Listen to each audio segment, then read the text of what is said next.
Kamaru Usman and Leon Edwards are going to fight soon in England on pay-per-view at 174 World Championship. Do you believe me?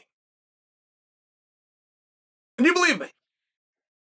Because you've heard it before. You've heard me say it before. You've heard it said by many people before. But it never felt like they were going to fight, did it?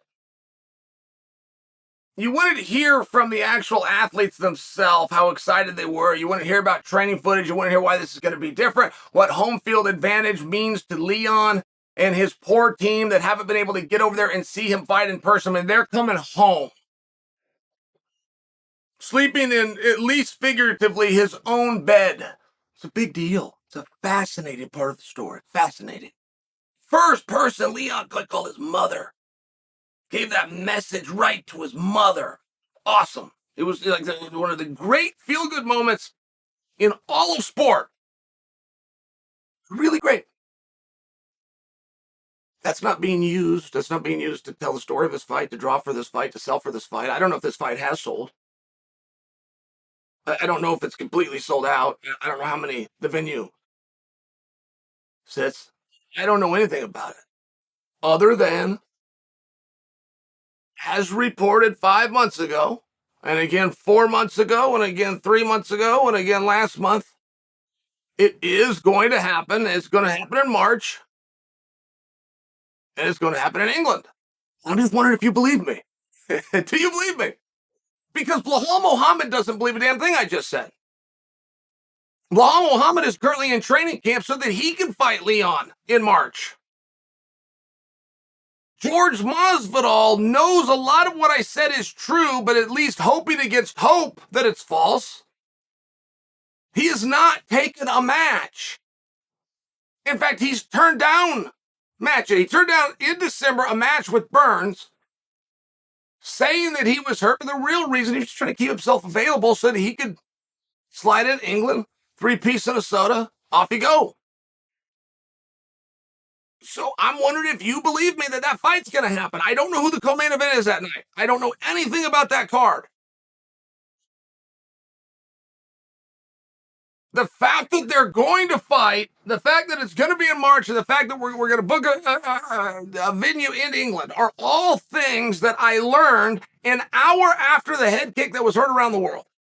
Those things were stated that night by the boss.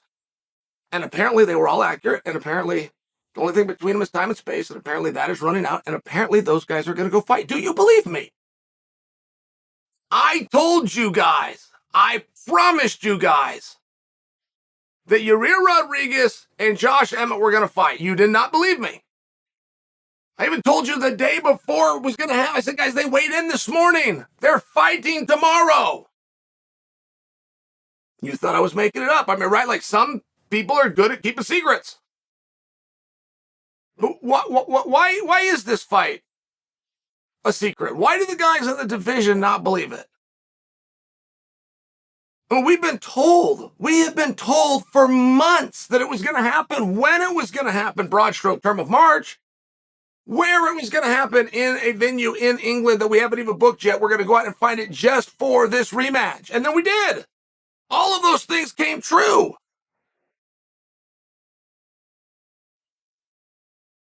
So why does it not feel like they're going to fight? I'm asking you a question. Is it because Kamaru has been so quiet? I think so. I think that's a really big part of it. And if you get the right reporter that's willing to put in the time, he's going to have an awesome story. That is what Ariel Helwani could do with 24 hours access to Kamaru Usman, and taking the fact that Kamaru Usman has not given Kamaru to anybody, that he is absolutely locked down, buckled down, and getting his life back. That's how he views it. If you understood how important this fight was to Kamaru Usman, but you may not be able to, because it's so important part of him is he's buckled down. He is not putting one moment of energy that could be put towards effort, towards accomplishing this goal. He's not any of that towards the media. And what about Leon? Is Leon doing what Leon does? which is nothing. Is that what this is? But I ask you that because it's really important for us as fans, right? Particularly over here at this channel. We didn't talk about a lot about X's and O's. I didn't talk to you about he's going to go orthodox and switch to southpaw. That's where the head kick comes as opposed to the body shot with the lead hand. I don't do a lot of that. I talked to you about what should we expect, how much are we anticipating, and coming out the door, what do we think is going to be next? And it gets really hard in this situation, right? If Leon was to beat Kamaru, are we done? Because this is a true trilogy fight. You guys just don't know that. I mean, you've forgotten. It hasn't been told. Story hasn't come out. We think this is a rematch. A rematch to answer for the kick heard around the world, but that's not true. This is number 3. They are one apiece. So adversely, if Kamaru was to win, are we done? Can we move this behind us? It's a trilogy. It's 2-1, and we, no matter what, no matter if it was a lucky kick thrown at the last minute, no matter if it was hook or crook by the judges, when this is done, do we all move on? And if so, who do we move to? Chimaev was so obviously the heir apparent to the opportunity, but in 5 months of being begged, he has not even told us what weight class he is. We simply cannot, as a community, no matter how bad we want to cook the books and get it to Chimaev, we just simply can't do that and anoint him a number 1 contender if he hasn't even told us that he's committed to going into that weight class. So what are we going to do? Do we give a good look to Burns versus Masvidal? Because Burns would seem to make a lot of sense. And it seems as though we would like, as a community, to find a path for Masvidal to now make some sense. Right? We know 3-piece in a soda has to be answered for. We know that. We just also know we can't just go give Masvidal a world title opportunity. Like, we can't give him a world title opportunity, and he must answer for 3-piece in a soda. But those things can't both be true. So, well, maybe we can find a path.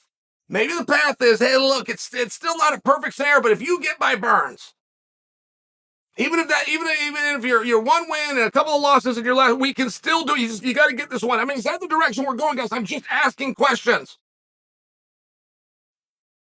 I feel as though I can be very confident in telling you these two aren't going to get in there again. The fact that they're going to get in there in a couple of weeks and no one knows it, that's not great news to be doing it again. Okay, great, we're going to move on. We're going to go with somebody new. And that somebody new is going to have a lot to do with how bad these boys botched the spot. If Leon is as equally quiet in England as he is here, that's no problem. We got the power of the pen, too, whether you want to believe it or not. We'll take a belt off a guy any night. Any night we want to. Because we know who the guy to take it from him is. We will tell you Bo Nickel does not deserve the opportunity. He's too young and he's too new. Until you piss us off, then I will bring a guy from an undercard that I paid 10 and 10 in, and he's going to take your belt away. And you know it, and so do I. All I got to do is convince the crowd. I've been doing this a long time. I'm just sharing that with you. If Kamaru and Leon botch as bad in England as they're doing here at home, they're still going to get their fight. They're going to get their little match. And then they're going to be in there with Rakhmonov, Chimaev, Colby Covington, whoever you have. There's always payback, right? I expect you to do something. I put you in a marquee spot. I came over here to England and I booked a venue that I didn't previously have, all for you. If you screw me, and right now, I haven't seen anything like this in a long time. If you screw me, you're going to get your fight. And then you're going to get what we call a receipt. And that receipt is going to have the name of your next opponent, who I personally believe is going to beat you.